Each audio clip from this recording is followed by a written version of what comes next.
فاعوذ باللہ من الشیطان الرجیم بسم اللہ الرحمن الرحیم رب اشرح لی صدری ویسر لی امری واحلل عقدۃ من لسانی یفقہوا قولی۔ صفحہ نمبر 108، فصل دوم، رات کے اوراد۔ اوراد کا لفظ ورد کی جمع ہے۔ ورد کہتے ہیں کہی ہوئی بولی ہوئی بات کو، اور یہاں مراد ذکر ہے، یعنی رات کے وقت کیے جانے والے مسنون اذکار۔ تو جہاں بھی لفظ ورد آئے تو اس سے مراد آپ کیا لیں گے؟ ذکر۔ پہلا ورد سورج غروب ہونے سے عشاء کے وقت تک ہے۔ سورج غروب ہونے سے عشاء کے وقت تک تقریباً کتنا وقت ہوتا ہے؟ 1.5 گھنٹہ، 1 hour 30 minutes کا ٹائم ہوتا ہے۔ جب سورج غروب ہو تو مغرب کی نماز پڑھے، یہ سب سے اہم ترین ورد ہے، اور مغرب اور عشاء کے درمیان کے وقت کو زندہ رکھے۔ وقت کا زندہ رکھنا اور وقت کو مار دینا دو مختلف طریقے ہیں انسان کے وقت کو استعمال کرنے کے۔ وقت کو زندہ رکھنے کا مطلب یہ ہے کہ اس میں ایسے کام کرے کہ جو ہمیشہ ہمیشہ کے لیے باقی رہ جائیں، انسان کو فائدہ دیں، یعنی اس کی آخرت میں۔ یہی وقت کا درست استعمال ہے۔ اور وقت مارنا کا مطلب کہ ٹائم کل کرنا، اور ٹائم کل کس میں کیا جاتا ہے؟ بیکار، لغو، فضول، بے مقصد کاموں میں اسے لگا کر۔ اس وقت کو زندہ رکھے یعنی اللہ کے ذکر اور اللہ کی عبادت سے اور مفید کام کر کے۔ حضرت انس رضی اللہ عنہ سے اللہ تعالیٰ کے قول تتجافى جنوبهم عن المضاجع يدعون ربهم خوفا وطمعا ومما رزقناهم ينفقون، سورۃ السجدہ آیت 16۔ ان کے پہلو بستروں سے الگ رہتے ہیں اور وہ اپنے رب کو خوف اور امید سے پکارتے ہیں اور ہمارے دیے ہوئے سے خرچ کرتے ہیں۔ اس آیت کی تفسیر کے متعلق روایت ہے، یعنی حضرت انس رضی اللہ تعالیٰ عنہ سے، کہ یہ آیت رسول اللہ صلی اللہ علیہ وسلم کے صحابہ کی شان میں نازل ہوئی۔ وہ مغرب اور عشاء کے درمیان نماز پڑھا کرتے تھے۔ تو اس سے کیا پتہ چلتا ہے کہ اس آیت میں جو یہ بات کی گئی کہ ان کے پہلو بستروں سے الگ رہتے ہیں، اس کا یہ مطلب نہیں کہ وہ ساری رات جاگتے رہتے ہیں اور بستر کے قریب نہیں جاتے یا سونے کا نام نہیں لیتے، بلکہ اس کا مطلب یہ ہے کہ رات میں ان پر اللہ سبحانہ وتعالیٰ کی طرف سے جو فرائض عائد ہوتے ہیں ان کو ادا کرتے ہیں، جن میں سب سے پہلے مغرب کی نماز، پھر عشاء کی نماز، ممکن ہو تو تہجد، اور پھر فجر بھی ایک طرح سے رات ہی کے حصے میں آتی، کیونکہ دن کا آغاز سورج طلوع ہونے کے بعد ہوتا ہے۔ اگرچہ فجر اس سے یعنی ارلی بگننگ ہوتی ہے، لیکن اصل میں تو سورج نکلنے کے بعد۔ تو آپ دیکھیے کہ دن کی نمازیں پھر 2 ہی بنتی ہیں، ظہر اور عصر، جو روشنی کے اوقات میں ہم پڑھتے ہیں، اور رات کی نمازیں ایک طرح سے 3 بنتی ہیں۔ تو جب یہ کہا گیا کہ ان کے پہلو بستروں سے الگ ہوتے ہیں تو مراد اس سے یہ ہے کہ وہ مغرب کے وقت بھی جاگتے ہیں، نماز ادا کرتے ہیں، عشاء کی نماز بھی پڑھے بغیر نہیں سوتے، اور اسی طرح فجر کے وقت بھی سوتے نہیں رہ جاتے بلکہ نماز ادا کرتے ہیں۔ اور جس کو اللہ توفیق دے تو ان 3 کے ساتھ ایک چوتھی نماز بھی شامل کر لے، اور وہ تہجد کی نماز ہے۔ ابو ہریرہ رضی اللہ عنہ نے کہا کہ رسول اللہ صلی اللہ علیہ وسلم نے فرمایا، جس نے مغرب کے بعد 6 رکعت نماز پڑھی، جس کو عام طور پر صلاۃ الاوابین کہا جاتا ہے، اس دوران میں کوئی بری بات نہ کی، یعنی نمازوں کے درمیان، تو یہ 12 سال کی عبادت کے برابر ہوں گی۔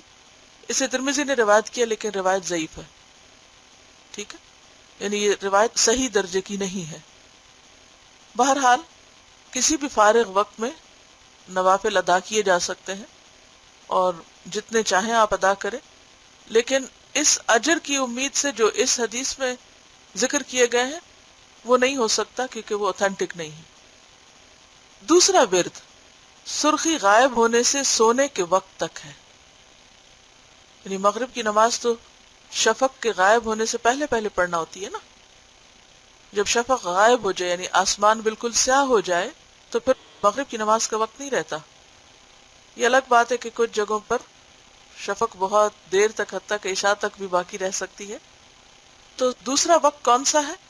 سرخی غائب ہونے سے سونے کے وقت تک۔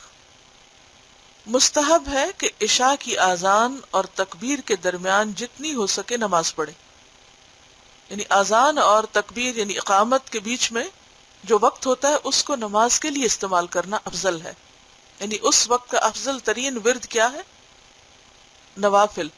ایک اور حدیث کے مطابق بین کل آذانین صلاۃ، کہ ہر دو اذانوں کے بیچ میں نماز ہے. تو اس سے مراد دو اذانیں کون سی ہیں؟ ایک ہے جو اس وقت کی اذان ہوتی ہے اور دوسرے تکبیر یا اقامت.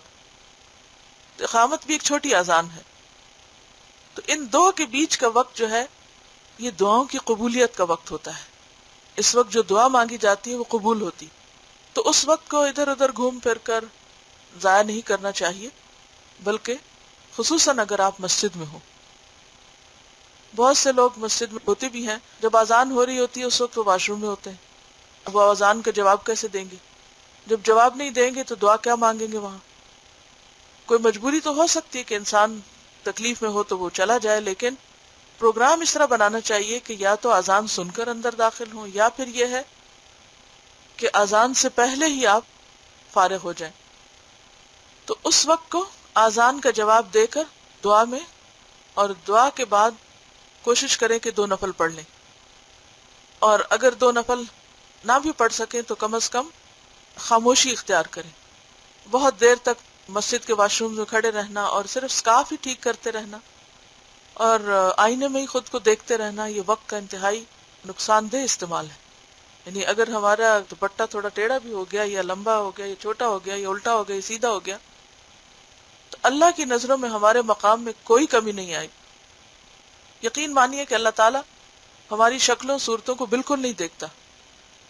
ان اللہ لا ينظر الى صورکم ولا الى اموالکم، نہ اللہ تمہاری صورت دیکھتا نہ تمہارے مال دیکھتا ہے. ولکن ينظر الى قلوبکم واعمالکم، لیکن وہ تمہارے دلوں کو دیکھتا ہے اور تمہارے اعمال کو دیکھتا ہے. اگر لوگوں کی نظروں میں تھوڑی دیر کے لیے ہم بہت خوبصورت بھی لگ گئے تو ہمیں کیا انعام دیتے ہیں؟ ہمیں حاصل کیا ہوتا ہے؟ ہمارے ہاتھ کیا آتا ہے؟ کچھ بھی نہیں. اور اگر ان کو ہم پسند نہیں بھی آتے تو ہمارا کیا بگڑ جاتا ہے؟ کچھ بھی نہیں. لہٰذا ایسے اوقات کو صرف ذاتی بناؤ سنگھار اور کسی اور چیز میں گپ شپ میں ادھر ادھر گھومنے پھرنے میں گزارنے کی بجائے سنجیدگی کے ساتھ دعا، ذکر اور اللہ کی طرف رجوع اور انابت میں گزارنے چاہیے. یہ ایک تیاری کا وقت بھی ہوتا ہے. جب اس میں تیاری اچھی ہوتی ہے تو نماز کے اندر خود بخود خشوع آتا ہے. اور جب نماز سے پہلے ہم ہنسی مذاق کر رہے ہوتے ہیں تو نماز کے اندر بھی داخل ہو کے ہماری توجہ پچھلی باتوں کی طرف رہتی ہے جو ہم اس سے پہلے کر رہے ہوتے ہیں. پھر نماز میں خشوع و خضوع نہیں آتا. گھر میں عام طور پر چونکہ تکبیر اقامت وغیرہ نہیں ہوتی تو اذان کے بعد کوشش کریں کہ اپنی نماز جو ہے دعا مانگ کر نماز پڑھ لیں، الا یہ کہ کوئی اور ایسی مصروفیت ہو یا مجبوری ہو. لیکن بہرحال یہ وقت یعنی اذان اور اقامت کے درمیان کا وقت ذکر، نماز اور دعا کا وقت ہے جس سے بھرپور فائدہ اٹھانا چاہیے. یہ اس وقت کو زندہ کرنا ہے. اور اس میں الف لام میم تنزیل السجدہ اور تبارک الذی بیدہ الملک کی قرات کرے کہ رسول اللہ صلی اللہ علیہ وسلم جب تک ان کی قرات نہ کر لیتے سوتے نہ تھے. یہ روایت جو ہے یہ حسن لغیرہ ہی ہے، یعنی صحیح کے درجے پر تو نہیں پہنچتی لیکن ضعیف بھی نہیں ہے، ان دونوں کے بیچ میں ہے. تو اگر کوئی کر لے تو بہت اچھا ہے، لیکن اگر کوئی نہ کر سکے تو ایسا نہیں کہ وہ کسی سنت کا تارک ہو رہا ہے. دوسری حدیث میں ہے ابن مسعود نے کہا کہ رسول اللہ صلی اللہ علیہ وسلم نے فرمایا جو آدمی ہر رات سورت واقعہ پڑھے اس کو کبھی فاقہ نہ آئے گا. یہ روایت ضعیف ہے. یہ ہمارے ہاں بہت مشہور ہے، بہت لوگ شام کے بعد سورت واقعہ کی تلاوت کرتے ہیں، لیکن اس کا جو فائدہ بتایا جاتا ہے کہ انسان کبھی بھوکا نہیں رہے گا وہ حدیث سے ثابت نہیں ہے. تیسرا دور یا تیسرا ورد ہونا چاہیے بیسیکلی سونے سے پہلے وتروں کا پڑھنا ہے. ہاں اگر کسی کو رات کے قیام کی عادت ہو یعنی رات کی نماز پڑھنے کی عادت ہو تو اس کے حق میں ان کو آخر رات میں پڑھنا بہتر ہے. کب پڑھنا بہتر ہے؟ آخر رات میں. لیکن یہ کس کے لیے؟ جو تہجد پڑھنے کے عادی ہو. حضرت عائشہ رضی اللہ عنہا نے کہا رسول اللہ صلی اللہ علیہ وسلم نے رات کے اول یعنی عشاء کے فوراً بعد اور درمیان یعنی سونے سے پہلے، اور آخر یعنی تہجد کے بعد تمام حصوں میں وتر پڑھیں. یعنی وتر کی نماز رات کی نماز ہے، یہ عشاء کی نماز نہیں ہے. بہت سے لوگوں کو یہ مس انڈرسٹینڈنگ ہے کہ وتر عشاء کا حصہ نہیں. آپ چاہیں تو عشاء کے ساتھ پڑھ لیں، کیونکہ کنوینئنس کے لیے لوگ عشاء کے ساتھ ہی ملا لیتے ہیں کہ ایک ہی دفعہ پڑھ کے فارغ ہو جائیں. چاہیں تو آپ سونے سے پہلے 2 نفل اور پڑھ کے اور وتر پڑھ کے پھر سو جائیں اگر تہجد کے لیے نہیں اٹھ سکتے، اور چاہیں تو پھر آپ تہجد کے لیے جب اٹھیں تو پھر وتر پڑھیں. لیکن آخر عمر میں آپ نے سحری کے آخر میں وتر پڑھیں. یعنی آخری عمل جو آپ کا ہے وہ کیا ہے؟ سحری کے وقت کا ہے، تہجد کے وقت آخری نماز کیا جائے. تو اس میں یہ ہے کہ ایک ہوتا ہے انسان کا معمول، عادت، اور جب عادت ہو جاتی ہے تو کبھی اگر کسی دن کوئی بیماری کی وجہ سے یا صحت کی خرابی کی وجہ سے آنکھ نہیں کھلی اور وتر چلے گئے تو فجر کی نماز سے پہلے وتر ادا کر لیں. لیکن اگر کسی کو صبح اٹھنے کی عادت ہی نہیں ہے اور اس کو پتا ہے کہ میں نہیں اٹھ سکتا اور گمان غالب یہی ہے کہ اٹھ نہیں سکوں گا، تو پھر بہتر ہے کہ رات سونے سے پہلے ہی ادا کر لیں. یعنی اس میں کاؤنٹ یہ کرے گا کہ آپ کی اپنی نیت اور ارادہ کیا ہے. کیونکہ اگر نیت اور ارادے کے ساتھ آپ سوئیں اور کسی وجہ سے نہیں اٹھ سکے تو رفع القلم عن 3، 3 لوگوں کا قلم اٹھا لیا جاتا ہے، یعنی لکھا نہیں جاتا ان کے خلاف. اور ان میں سے ایک وہ ہے کہ جو سو رہا ہو، یعنی ایسا سوئے کہ اس کے اٹھنا، یعنی اس سے نہیں کہ جان بوجھ کے غفلت کی نیند سویا، لیکن انسان ہے، کمزور ہے، سوتے ہوئے وہ اپنے کنٹرول میں نہیں ہوتا، تو اس صورت میں قابل معافی. پھر جب وہ اٹھے گا تو اس کا اس وقت کا پڑھنا ہی ادا کرنا ہے. پھر وتروں کے بعد 3 مرتبہ کہے سبحان الملک القدوس، سبحان الملک القدوس، سبحان الملک القدوس. پاک ہے اللہ بادشاہ نہایت ہی پاک. یہ مسنون دعا ہے وتر کے بعد کی. اور آپ دیکھیے کہ بہت سارے اذکار پہ ایک مسنون ذکر بھاری ہوتا ہے. آپ جو چاہیں پڑھتے رہیں، لیکن اگر تھوڑا سا بھی وہ پڑھیں جو نبی صلی اللہ علیہ وسلم نے پڑھا ہے تو اس میں ذکر کا اجر بھی ہوگا اور اس کے ساتھ سنت کی پیروی کا اجر بھی مل جائے گا. اور ظاہر ہے کہ نبی صلی اللہ علیہ وسلم کی جو سلیکشن ہے اس سے فائن سلیکشن، اس سے بہترین سلیکشن کس کی ہو سکتی کہ آپ نے مخصوص چیزوں کو مخصوص اوقات میں ادا کیا ہے. چوتھا ورد سونا ہے. سونا بھی عبادت ہے، اور ہم نے اس کو بھی اوراد میں شمار کیا ہے، کیونکہ اگر اس کے آداب کی رعایت کی جائے اور اس کا مقصد اچھا ہو تو یہ بھی عبادت شمار ہوتا ہے. بہت سے لوگ اس کو عبادت شمار نہیں کرتے، جبکہ اگر سونے کا طریقہ درست ہو، سونے کے آداب کو فالو کیا جائے جو مسنون آداب ہیں، اور مقصد اچھا ہو کہ سونے کے بعد اٹھ کر طاقت حاصل کر کے مزید اچھے کام کروں گا، تو یہ بھی عبادت ہے. معاذ رضی اللہ عنہ نے کہا میں اپنی نیند میں بھی ثواب کی امید رکھتا ہوں جیسے کہ اپنے قیام کے ثواب کی امید رکھتا ہوں، اور اللہ بندے کے گمان کے مطابق ہے. اب کون سے آداب ایسے ہیں کہ اگر آپ ان کی پیروی کریں تو آپ کو سونے پر بھی اجر ملے گا؟ ان میں سے یہ ہے کہ باوضو سوئے، کیونکہ حضرت عائشہ نے روایت کیا ہے کہ نبی صلی اللہ علیہ وسلم جب سونے کا ارادہ کرتے تو نماز کی طرح کا وضو کرتے. حضرت عبداللہ ابن عمرو ابن عاص نے کہا کہ نیند میں ارواح آسمان کی طرف چڑھتی ہیں تو ان کو عرش کے پاس سجدہ کرنے کا حکم ہوتا ہے. جو باوضو ہوتے ہیں وہ عرش کے پاس سجدہ کرتے ہیں، اور جو باوضو نہیں ہوتے وہ عرش سے دور رہ کر سجدہ کرتے ہیں. لیکن اس کی مجھے کوئی دلیل نہیں ملی، کیونکہ ہے صحابی کا قول، مرفوع حدیث نہیں ہے، اور کوئی ایسی جگہ نہیں ملی کہ جہاں سے میں اس کو اوتھینٹیکیشن کر سکتی کہ یہ بات کس حد تک درست ہے. لیکن بات یہ ہے کہ نبی صلی اللہ علیہ وسلم کا عمل کی پیروی ہی عبادت ہے کہ آپ سونے سے پہلے وضو کرتے تھے، اور اگر اللہ تعالیٰ ہمیں بھی توفیق دے اور ہم بھی کریں تو گویا ایک طرح سے عبادت کی حالت میں لیٹیں، یعنی وضو کی حالت عبادت کی حالت ہے. اس کے آداب سے یہ بھی ہے کہ سونے سے پہلے توبہ کرے، کیونکہ جس کا ظاہر پاک ہو اس کا باطن بھی پاک ہونا چاہیے. ظاہر پاک کیسے ہے؟ وضو کر کے. اور باطن کی پاکیزگی کیسے؟ توبہ استغفار کر کے. کئی دفعہ نیند میں ہی انسان کی موت واقع ہو جاتی ہے. کبھی آپ نے ایسا محسوس کیا ہوگا کہ آپ اچانک نیند سے اٹھتے ہیں اور آپ کو سانس نہیں آ رہا ہوتا اور آپ کوشش کر کے سانس بحال کرتے ہیں، یا آپ جاگ رہے ہوتے ہیں لیکن آپ حرکت نہیں کر پاتے.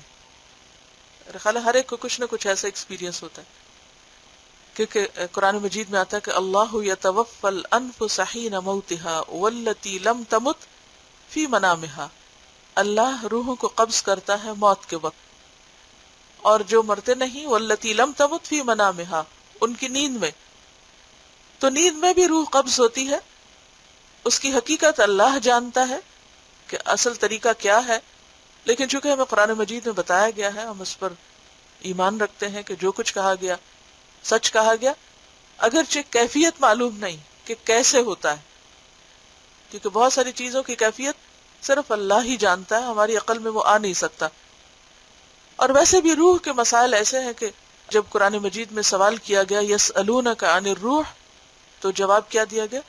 قل الروح من امر ربی وما اوتیتم من العلم الا قلیلا، کہ لوگ آپ سے روح کے بارے میں پوچھتے ہیں، مختلف طرح کے روح کیسے آتی ہے، روح کیسے نکلتی ہے، اور سوتے وقت روح کیسے نکل جاتی ہے اور پھر کیسے لوٹتی ہے. لیکن مسنون دعا سے بھی ہمیں یہ پتہ چلتا ہے کہ نبی صلی اللہ علیہ وسلم صبح اٹھ کر جو ذکر کرتے تھے اس میں باقاعدہ یہ لفظ کہتے تھے کہ رد علی روحی، کہ اللہ کا شکر جس نے میری روح مجھے واپس لوٹا دی.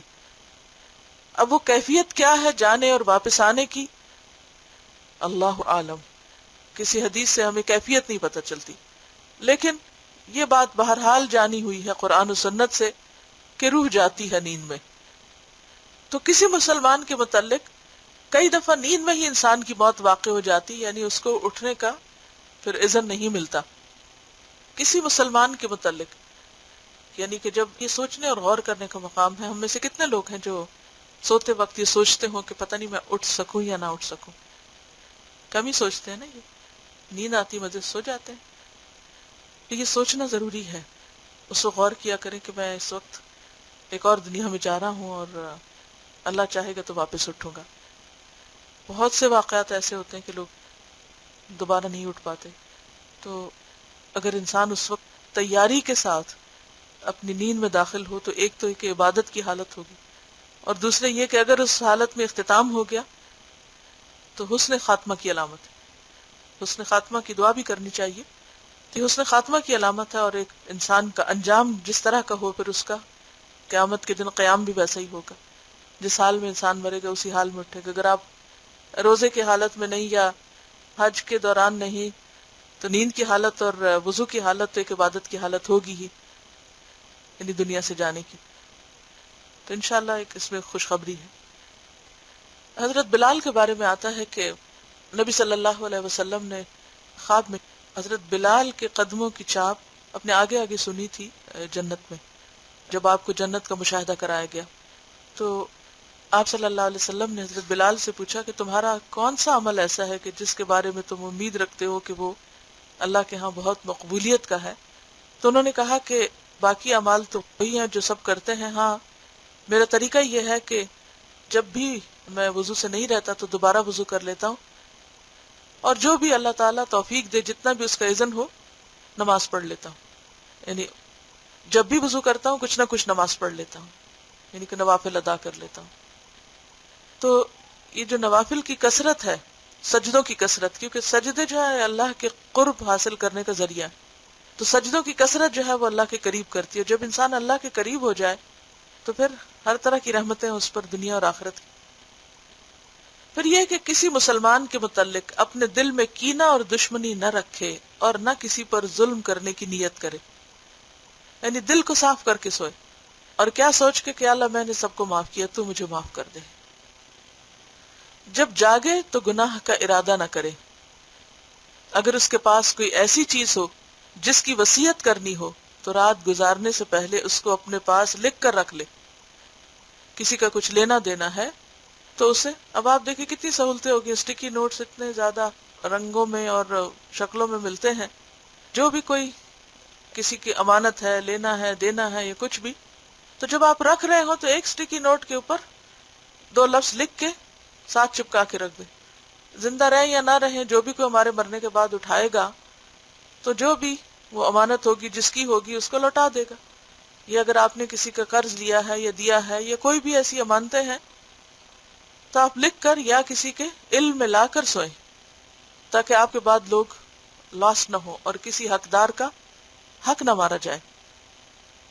کیونکہ صحیحین میں ابن عمر رضی اللہ عنہما کی حدیث ہے کہ نبی صلی اللہ علیہ وسلم نے فرمایا کسی مسلمان کا حق نہیں کہ اگر اس کے پاس کوئی چیز وصیت کرنے والی ہو تو وہ 2 راتیں بھی بغیر وصیت لکھنے کے گزارے. یعنی اگر آپ چاہتے ہیں کہ آپ کے مرنے کے بعد آپ کے مال کا کچھ حصہ کسی نیکی کے کام میں لگایا جائے یا کسی خاص ضرورت مند شخص کو دیا جائے تو اس کو جتنا جلد ہو لکھ چھوڑیں. اور اس کو اپڈیٹ بھی کر سکتے ہیں اگر کچھ عرصے کے بعد نیت اور اچھی ہو گئی اور زیادہ خیر کرنے کی توفیق ہو گئی. یہ بھی چاہیے کہ آرام کرنے کی غرض سے بستر نرم کرنے میں مبالغہ نہ کرے. یعنی بہت زیادہ اس چیز میں نہ لگا رہے کہ بہت کمفرٹیبل ہو اس کا بستر، کیونکہ اس سے نیند زیادہ ہو جائے گی. نبی صلی اللہ علیہ وسلم کے لیے دوہرا بستر بچھایا گیا تو آپ نے فرمایا اس بستر پر سونے سے میری رات کی نماز رہ گی، لیکن یہ حدیث بھی ضعیف ہے، یعنی یہ روایت ضعیف ہے. بہرحال یہ ہے کہ ہر چیز اعتدال میں اچھی ہے. جتنا زیادہ کمفرٹ ہوتا ہے اتنا ہی زیادہ انسان غافل ہوتا جاتا ہے. اعتدال ہی رہے تو بہتر ہے. جب تک نیند کا غلبہ نہ ہو سونا نہیں چاہیے. تو اس وقت پھر کیا کرے؟ یا تو ذکر کرے یا کچھ سنے یا پھر بک ریڈنگ کرے. یہ بھی کہا جاتا ہے کہ جو چیز انسان رات کے آخری حصے میں پڑھتا ہے یا سنتا ہے وہ ذہن میں رہ جاتی. اور آپ نے بھی دیکھا ہوگا کہ بعض اوقات بچوں کو، حتیٰ کہ بچوں کو اگر سونے سے پہلے کچھ کہا جائے یا وہ کوئی ضد کرتے ہوئے سوئیں یا روتے ہوئے سوئیں تو آپ نے دیکھا کہ اٹھنے کے بعد وہی بات کریں گے جس پر وہ سوئے تھے. تو یہ بھی ایک چھوٹی سی نشانی ہے کہ جس حال میں انسان مرے گا اسی میں اٹھے گا. جن چیزوں کو سوچتے ہوئے اور بولتے ہوئے سوتا انسان وہی اٹھ کے بولتا ہے. تو جس کیفیت میں انسان مرے گا تو پھر اٹھ کے بھی وہی باتیں کرے گا، خود اپنے خلاف حجت. سونے کے آداب سے یہ بھی ہے کہ منہ قبلہ کی طرف کرے. یعنی بستر کی اگر ممکن ہو تو پوزیشن ایسے رکھے کہ جب آپ رائٹ سائڈ پر لیٹے تو رخ قبلے کی طرف. لیکن اگر مکان ایسا ہے یا وہ سیٹنگ نہیں ہو سکتی تو فرض کے درجے میں نہیں ایسا کرنا. لیکن یہ ہے کہ جو ہمارا فائنل ابورڈ ہے یعنی قبر، اس میں مومن کی میت جو ہے وہ اس کا رخ یعنی چہرہ جو ہے وہ قبلے کے رخ ہی کیا جاتا ہے. تو بہتر یہ ہے کہ سونے کے وقت بھی ایسا ہو، لیکن اگر ممکن نہ ہو تو اور بات ہے. اور جو دعائیں حدیث میں آئی ہیں وہ پڑھے اور دائیں پہلو پر سوئے. جو روایات اس میں آئی ہیں ان میں سے ابو ہریرہ رضی اللہ عنہ کی حدیث بھی ہے کہ نبی صلی اللہ علیہ وسلم نے فرمایا جب تم میں سے کوئی اپنے بستر کے پاس آئے تو پہلے اسے اپنے ازار کے پلو سے جھاڑ لے، کیونکہ وہ نہیں جانتا کہ اس کے بعد کیا بات ہو گئی ہو. مثلاً کوئی موذی کیڑا مکوڑا، سانپ، بچھو بستر میں گھس گیا ہو. خصوصی طور پر ایسے ممالک اور ایسی جگہیں کہ جہاں پر ہر چیز اوپن ہوتی ہے اور بہت سے موذی جانور ادھر ادھر گھوم پھر رہے ہوتے ہیں تو بستر جھاڑ کر سونا چاہیے. یہ بھی ایک مسنون عمل ہے. جب اپنا پہلو بستر پر رکھے تو کہے بسمک ربی وضعت جنبی وبک ارفعہ ان امسکت نفسی فاغفر لها وان ارسلتها فاحفظها بما تحفظ به عبادك الصالحین. اے میرے اللہ، میں نے تیرے نام سے پہلو رکھا، یعنی اپنی سائیڈ کو بستر پر رکھا، اور تیرے نام سے اٹھاؤں گا. اگر تو میری جان کو روک لے تو اس کو بخش دے، اور اگر اس کو چھوڑ دے تو اس کی حفاظت کر ان چیزوں سے جن سے تو اپنے نیک بندوں کی حفاظت کرتا ہے. یعنی ان تمام فتنوں سے ہمیں محفوظ رکھ اٹھنے کے بعد. آپ نے دیکھو گا نا کہ بعض اوقات کوئی دن ایسا ہوتا ہے کہ زندگی ایک دم تبدیل ہو جاتی، ہر چیز بدل کر رہ جاتی، انسان نے سوچا بھی نہیں ہوتا کہ آج کے دن میں کیا ہونے والا ہے. اس کے لیے ایک اور بھی بہترین دعا ہے، اللہم انی اعوذ بک من یوم السوء ومن لیلۃ السوء ومن ساعۃ السوء ومن جار السوء فی دار المقامہ، کہ اے اللہ میں تیری پناہ لیتا ہوں من یوم السوء برے دن سے، لیلۃ السوء بری رات سے، ساعۃ السوء بری گھڑی سے، من جار السوء، برے پڑوسی سے، فی دار المقامہ، ہمیشگی کے گھر، یعنی قبر بھی ایسی جگہ ملے کہ جہاں کوئی بدترین شخص نہ ہو پاس کی قبر میں، اور آخرت میں بھی اچھی جگہ ٹھکانہ ہو، اور دنیا میں بھی کہ جو پرماننٹ گھر ہو، یعنی جہاں پر انسان اپنا گھر خرید کر رہے، تو اللہ ہمیں اچھا پڑوس دے، کیونکہ اچھا پڑوس جو ہے وہ خوش قسمتی کی علامت ہے. انسان کی غیر موجودگی میں اس کے گھر کی حفاظت کرے، اور اس کے عیبوں اور برائیوں کو نہ اچھالنے والا ہو، اور اس کے نیکی کے کاموں میں اس کا مددگار ہو. تو یہ بھی انسان کو مانگنا چاہیے، کیونکہ بعض اوقات ہمارے پاس موقع ہوتے ہیں دعا مانگنے کے، ہمیں یہ نہیں سمجھ آتی کہ کیا مانگیں. تو یہ چھوٹی چھوٹی چیزیں بھی مانگنی چاہیے، نبی صلی اللہ علیہ وسلم نے سکھائی بھی ہیں. تو اس کا بہترین طریقہ یہ ہے کہ انسان پھر مسنون دعائیں پڑھ لیا کرے اگر خود سے یاد نہ رہے، یعنی مسنون دعاؤں کی کتاب سے یا باقی اورات جو ہیں ان کو پڑھ لے. صحیحین میں حضرت عائشہ رضی اللہ عنہا کی حدیث بھی ہے کہ نبی صلی اللہ علیہ وسلم جب بستر پر آتے تو ہر رات اپنی ہتھیلیوں کو جمع کرتے، یوں دونوں ہتھیلیوں کو اکٹھا کر لیتے، پھر ان میں پھونکتے، یعنی دونوں کے اندر اکٹھے پھونکتے، اور ان میں قل هو اللہ احد اور قل اعوذ برب الفلق اور قل اعوذ برب الناس پڑھ کر پھونکا کرتے. پھر اپنے ہاتھوں کو اپنے سارے جسم پر پھیرتے جہاں تک ہاتھ پہنچتے، سر اور منہ سے شروع کرتے، یعنی اوپر سے شروع کر کے پورے جسم پر. پھر اپنے ہاتھوں کو اپنے سارے جسم پر پھیرتے جہاں تک ہاتھ پہنچتے، سر اور منہ سے شروع کر کے، اور جسم پر ہاتھ پھیرتے جاتے. ایسا 3 مرتبہ کرتے، ٹھیک ہے، یعنی اوپر سے لے کے نیچے تک 3 مرتبہ آپ ہاتھ پھیرا کرتے تھے. صحیحین میں حضرت براء بن عازب رضی اللہ عنہ کی حدیث بھی ہے کہ نبی صلی اللہ علیہ وسلم نے فرمایا، جب تم اپنے بستر پر آنے لگو تو نماز کی طرح وضو کرو، پھر اپنے دائیں پہلو پر لیٹ جاؤ اور کہو اللہم اسلمت نفسی الیک ووجہت وجہی الیک وفوضت امری الیک والجأت ظہری الیک رغبتا ورہبتا الیک لا ملجأ ولا منجا منک الا الیک آمنت بکتابک الذی انزلت ونبیک الذی ارسلت. اے اللہ، میں نے اپنی جان تیرے سپرد کی اور اپنی توجہ تیری طرف کی، یعنی سب کچھ بلا کے، دنیا کے سارے غم فکریں، اور اپنے کام تیرے سپرد کیے، کیونکہ آخر تک کام تو ختم نہیں ہوتے نا.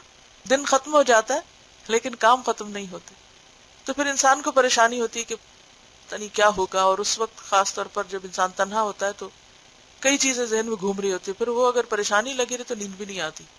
تو اس وقت کتنی خوبصورت دعا ہے، کیا کہے، میں نے اپنے کام تیرے حوالے کی، جو میں کر سکتا تھا کر لیا، اور جو نہیں ہوا وہ اب تیرے حوالے، جیسے تو چاہے.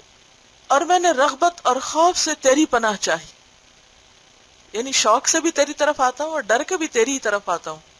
تیرے سوا نہ کوئی پناہ کی جگہ ہے نہ نجات کی، اور جاؤں کہاں. میں تیری کتاب پر ایمان لایا جو تو نے نازل کی، یعنی خاص طور قرآن مجید کا ذکر اس وقت، اور تیرے بھیجے ہوئے نبی پر ایمان لایا. اگر اس رات میں مر گیا تو فطرت اسلامیہ پر مرے گا، اور اگر صبح کرے گا تو بھلائی پائے گا. اب بات یہ کہ اتنی دعائیں اگر آپ کو زبانی یاد نہیں تو سمپل آسان سا طریقہ ہے کہ ان کی فوٹو کاپی کر کے کسی کارڈ کے اندر لگا دے. میں نے اسی طرح کیا ہوا، اس سائز کا کارڈ ہے، جیسے یہ وش کارڈ نہیں ہوتے، تو کسی نے اپنے ہاتھ سے پینٹ کر کے مجھے بہت خوبصورت ایک کارڈ بھیجا، تو میرا دل نہیں چاہا اس کو تھرو کرنے کو، تو میں نے دعاؤں کی کاپی کر کے اس کارڈ کے اندر چپکائی ہوئی ہے، اور اس کو بند کر کے ٹیبل پر ہی رکھا ہوا. پڑھا ہوا بھی ہو تو لگتا ہے خوبصورت چیز کو پڑھی، پھر اس کو سمیٹنا نہیں پڑتا. اور سونے سے پہلے، کیونکہ اس وقت نیند کا بھی غلبہ ہوتا ہے، بعض اوقات تھکا ہوا بھی ہوتا ہے، بعض اوقات پھر وہ سیکوینس میں دعائیں یاد نہیں ہوتی، تو صرف چند سیکنڈ لگتے ہیں ان کو کھول کر، اگر زبانی یاد بھی ہو اور سیکوینس یاد نہ رہے تو صرف ایک لفظ دیکھیں، پھر اللہ سے مانگے، پھر اگلا نئی دعا دیکھ لیں، پھر اگلا، اور اس طرح آپ ساری چیزیں پوری کر لیں گے، انشاءاللہ کچھ بھی نہیں بھولے گا. چھوٹا سا عمل ہے لیکن بہت آسان، لیکن مجھے اس تدبیر نے بہت فائدہ دیا، عمل کرنا آسان ہو گیا، ورنہ سوچتی رہتی تھی اور بھول جاتی تھی. اگر اس رات میں مر گیا تو فطرت اسلامیہ پر مرے گا، اور صبح کرے گا تو بھلائی پائے گا. حضرت علی رضی اللہ عنہ سے روایت ہے کہ رسول اللہ صلی اللہ علیہ وسلم نے ان سے اور حضرت فاطمہ سے کہا جب تم بستر پر آ کر لیٹ جاؤ تو سبحان اللہ 33 بار، الحمدللہ 33 بار، اللہ اکبر 34 بار کہو، یہ تمہارے لیے خادم سے بہتر ہے۔ متفق علیہ روایت ہے، ایک مرتبہ نبی صلی اللہ علیہ وسلم کے پاس کچھ غلام آئے تو حضرت فاطمہ آپ کے پاس گئیں اور شکایت کی کہ میرا بہت زیادہ کام ہوتا ہے، سارے چھوٹے بچے بھی تھے اور مصروفیت تھی اور سہولتیں ایسی نہیں تھی، اور بتایا کہ کس طرح کام کر کر کے ان کا ہاتھ جو ہیں وہ بھی خراب ہو گئے ہیں، لیکن نبی صلی اللہ علیہ وسلم نے وہ خادم باقی لوگوں پہ تقسیم کر دی اور آپ کو یہ تسبیحات سکھائیں کہ فاطمہ اگر تم سونے سے پہلے یہ پڑھ لو گی تو تمہاری ساری تھکاوٹ اتر جائے گی، تو یہ تمہارے لیے خادم سے بہتر۔ تو اگر ہم سب بھی اس ورد کا صرف 1.5 منٹ لگتا ہے اہتمام کریں تو انشاءاللہ دن بھر کی تھکاوٹ بھی دور ہو جائے گی، اور اگر نیند نہ آنے کا مسئلہ ہو تو نیند لانے کا بھی بہترین نسخہ ہے یہ۔ ان کا کہنا یہ ہے کہ بستر پر لیٹنے سے پہلے ہی پڑھ لیں، کیونکہ لیٹنے پر فوراً اگر نیند آ جاتی ہے اور مشکل ہوتا ہے تو ایسا کر سکتے نہیں، بیٹھ کے پڑھ کے پھر آپ لیٹ جائیں تاکہ آپ کی رہ نہ جائے پڑھائی۔ رمضان کے صدقہ فطر کی حفاظت میں حضرت ابو ہریرہ کی حدیث مشہور ہے کہ شیطان نے ان سے کہا، جب تم بستر پر آؤ تو آیت الکرسی پڑھو، تم پر اللہ کی طرف سے ہمیشہ ایک نگہبان رہے گا اور شیطان تمہارے قریب نہ آئے گا۔ تو انہوں نے رسول اللہ صلی اللہ علیہ وسلم کو بتایا، آپ نے فرمایا، تھا وہ بڑا جھوٹا لیکن تم سے اس نے سچ کہا۔ یہ ایاک نستعین میں حدیث موجود ہے، اور اس میں بھی یہ ہے کہ جب آپ آیت الکرسی پڑھیں تو چاروں کونوں میں پھونک بھی مار لیں، اس سے ایک حصار ہو جاتا ہے۔ مسلم کے افراد میں ہے کہ نبی صلی اللہ علیہ وسلم جب اپنے بستر پر آتے تو کہتے، الحمدللہ الذی اطعمنا وسقانا وکفانا وآوانا فکم من لا کافی لہ ولا مووی لہ۔ سب تعریفیں اللہ کی ہیں جس نے ہمیں کھلایا، پلایا اور کفایت کی اور جگہ دی۔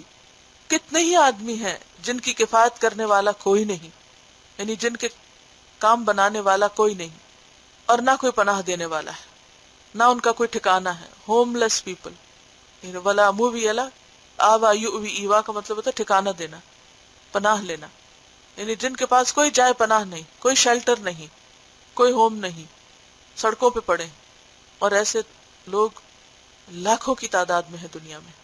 اور ریسنٹلی آج صبح ہی مجھے ایک میل آئی ہے کہ پاکستان میں سرحد کے علاقے میں، آپ کو معلوم ہے کہ کچھ عرصے سے کچھ ایریاز ایسے ہیں کہ جہاں پر ایک جنگ کسی کیفیت ہے، تو تھاؤزنڈز میں پیپل وہاں سے مائیگریٹ کر کے نوشہرہ اور اس پٹی کے اوپر آئے ہیں، اور ارجنٹ فوڈ کی ریکویسٹ تھی کہ صرف آٹا اور تیل بھی مل جائے تو ان کو کھانے کے لیے کچھ ہو۔ تو میں سوچ رہی تھی کہ آپ کی فوڈ ڈرائیو کے جو پیسے ہیں، اگر آپ مجھے اجازت، میں ہر دفعہ ایک نئی اجازت مانگنا شروع ہو جاتی ہوں، پچھلے ہفتے ایک اجازت مانگی تھی لیکن اب اس سے زیادہ ارجنٹ نیڈ آ گئی، تو میں سوچ رہی تھی کہ اگر اجازت ہو تو اس میں سے کچھ پیسے جو ہیں ان کے راشن کے لیے ہم بھجوا دیں، کیونکہ فوڈ کی نیت سے تھے تو میں چاہ رہی تھی کہ اسی میں ہی۔ اب آپ دیکھیں کہ ایسے لوگ ہیں کہ جن کا کوئی رشتہ دار نہیں، کچھ نہیں، وہ آئیں گے، ٹینٹ لگائیں گے اور کہیں نہ کہیں بیٹھ جائیں گے، اور کھانے کو کچھ نہیں، کام نہیں۔ اور یہ صرف ایک ملک میں یا ایک علاقے یا ایک جگہ نہیں ہو رہا، دنیا کے بہت سے علاقوں میں ایسی کیفیات ہیں لوگوں پر کہ جہاں ان کے پاس کوئی ٹھکانہ نہیں۔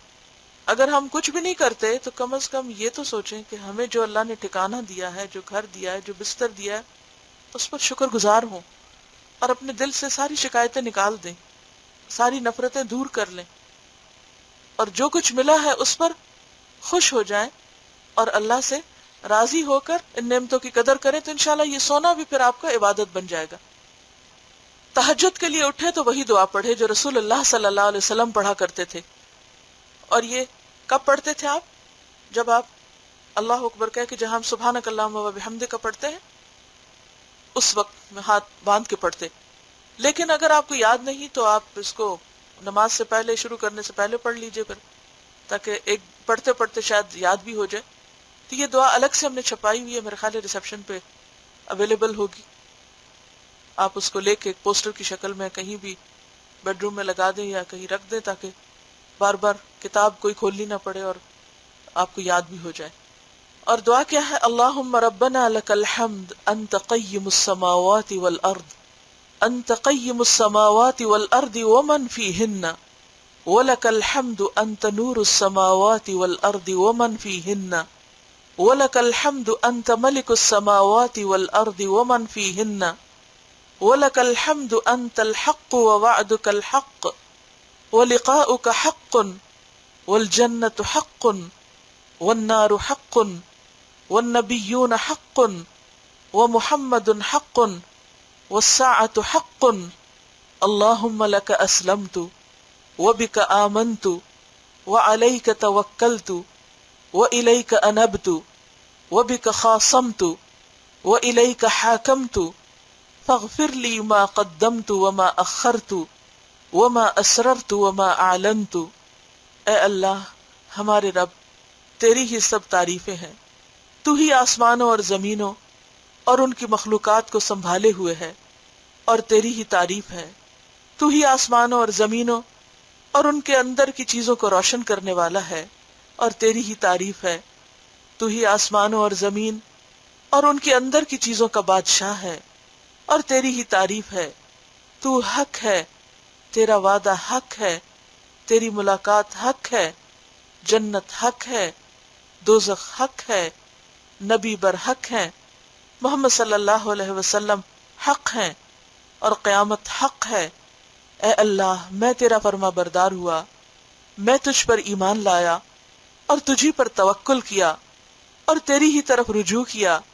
میں تیری مدد سے جھگڑا اور تیری طرف فیصلہ لایا، یعنی جو بھی میری زندگی میں مشکلات ہیں اور جو بھی لوگوں کے ساتھ میرے آرگیومنٹس ہیں، ان کا فیصلہ میں تیرے حوالے کرتا ہوں۔ تو مجھے بخش دے جو گناہ میں نے پہلے کیے اور جو بعد میں کیے، اور جو چھپ کر کیے اور جو اعلانیہ کیے۔ کس قدر خوبصورت دعا ہے۔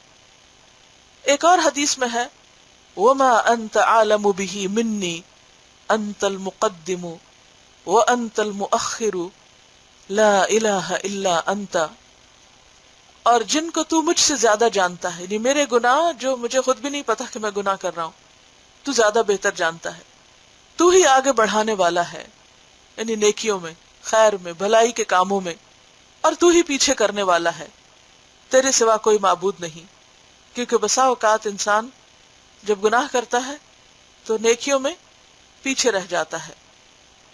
کوشش کرے کہ سوتے وقت اس کا آخری کلام اللہ تعالیٰ کا ذکر ہو، یعنی لوگوں سے باتیں کرتے ہوئے نہ سوئے بلکہ اللہ کا ذکر کرتے ہوئے سوئے، اور جاگتے وقت جو الفاظ سب سے پہلے اس کی زبان پر جاری ہوں وہ بھی اللہ کا ذکر ہو۔ تو یہ دونوں ایمان کی علامتیں ہیں، اور اس طرح نیند کے اول اور آخر میں اللہ کا ذکر پوری نیند کو کیا بنا دیتا ہے؟ عبادت۔ رات کے اوراد میں سے 5واں ورد نصف رات کے بعد چھٹا حصہ رات رہنے تک ہے، یعنی تہجد کے لیے اٹھنا، اور یہ وقت بڑا قیمتی ہے۔ حضرت ابو ذر رضی اللہ عنہ نے کہا میں نے رسول اللہ صلی اللہ علیہ وسلم سے سوال کیا کہ رات کی کون سی نماز افضل ہے؟ تو فرمایا آدھی رات کی نماز، اور ایسا کرنے والے بہت تھوڑے ہیں۔ بیان کیا جاتا ہے داؤد علیہ السلام نے عرض کیا اے رب، میں کون سے وقت میں تیرے سامنے کھڑا ہوں؟ تو اللہ تعالیٰ نے ان کی طرف وحی کی اے داؤد، نہ پہلی رات قیام کر اور نہ پچھلی رات، آدھی رات کو قیام کر۔ تو میرے لیے تنہا ہو، میں تیرے لیے تنہا ہوں، اور اپنی حاجتیں میرے حضور پیش کر۔ یعنی یہ وقت 12 بجے کے بعد کا وقت جو ہے وہ زیادہ افضل ہے۔ نصف کو آپ کیسے گنیں گے؟ آپ کیلکولیٹ اس طرح کریں گے کہ سورج غروب کتنے بجے ہوا، مثلا 6 بجے اگر سورج غروب ہوتا ہے اور 6 بجے صبح نکلتا ہے تو پھر کیا ہوگا؟ آدھا وقت 12 بجے ہوگا۔ لیکن اگر 7 بجے غروب ہو رہا ہے اور صبح 6 بجے نکل رہا ہے تو پھر اسی حساب سے آپ نصف پہ آ جائیے۔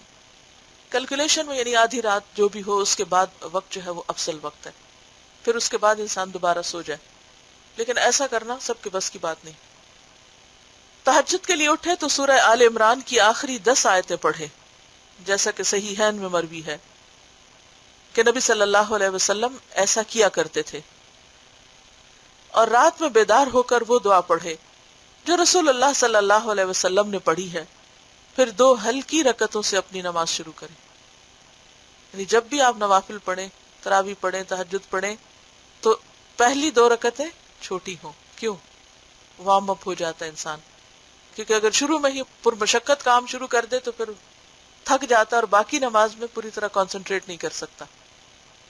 صحیحین میں مروی ہے کہ نبی صلی اللہ علیہ وسلم ایسا کیا کرتے تھے، اور رات میں بیدار ہو کر وہ دعا پڑھے جو رسول اللہ صلی اللہ علیہ وسلم نے پڑھی، پھر 2 ہلکی رکعتوں سے اپنی نماز شروع کرے، کیونکہ حضرت ابو ہریرہ نے کہا کہ رسول اللہ صلی اللہ علیہ وسلم نے فرمایا کہ جب کوئی تم میں سے رات کی نماز کے لیے کھڑا ہو تو 2 ہلکی رکعات سے شروع کرے۔ آپ کا حکم بھی ہے، آپ کا عمل بھی ہے اور حکم بھی ہے، تو جو لوگ تراویح پڑھاتے ہیں ان کو بھی اس سنت کی پیروی کرنی چاہیے۔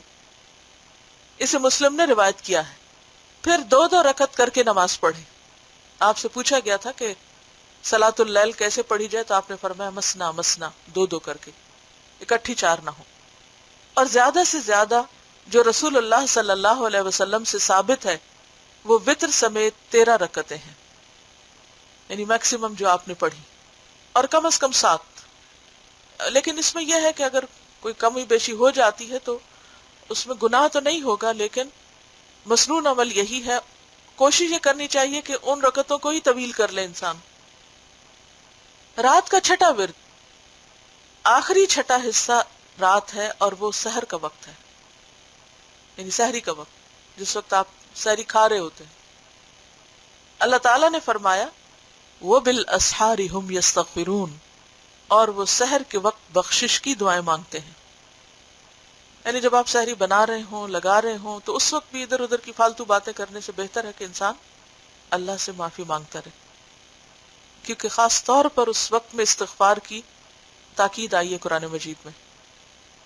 یعنی جب سے آپ اٹھیں، بستر درست کریں، کچن تک آئیں، چیزیں رکھیں، برتن لگائیں، کچھ بھی، تو ساتھ ساتھ استغفار کا ورد کرتے جائیں، استغفر اللہ ربی من کل ذنب واتوب الیہ۔ حدیث میں ہے آخری رات کی قرات اس میں حاضری دی جاتی ہے۔ قرآن مجید میں آتا ہے نا ان قرآن الفجر کان مشہودا۔ اور طاؤس سحر کے وقت ایک آدمی کے پاس آئے تو انہوں نے کہا وہ سو رہا ہے، یعنی کسی کے دروازے پہ آئے تو پتہ چلا سو رہا ہے۔ کہنے لگے میں نہیں سمجھتا تھا کہ کوئی آدمی سحر کے وقت بھی سوتا ہے، کیونکہ وہ خود کبھی نہیں سوئے تھے۔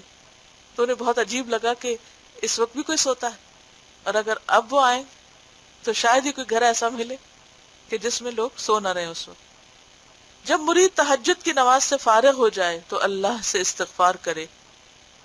بیان کیا جاتا ہے کہ ابن عمر رضی اللہ عنہ ایسا ہی کیا کرتے تھے، یعنی اس وقت کا بہترین افضل ذکر کیا ہے؟ استغفار، کیونکہ اگر معافی ہو جائے گناہوں کی تو سبھی کچھ ہو گیا، اور اگر اللہ تعالیٰ نے معاف نہیں کیا تو باقی چیزیں ہمیں کیا فائدہ دیں گی۔ وآخر دعوانا ان الحمد للہ رب العالمین۔ سبحانک اللہم وبحمدک نشہد ان لا الہ الا انت نستغفرک ونتوب الیک۔ السلام علیکم ورحمۃ اللہ وبرکاتہ۔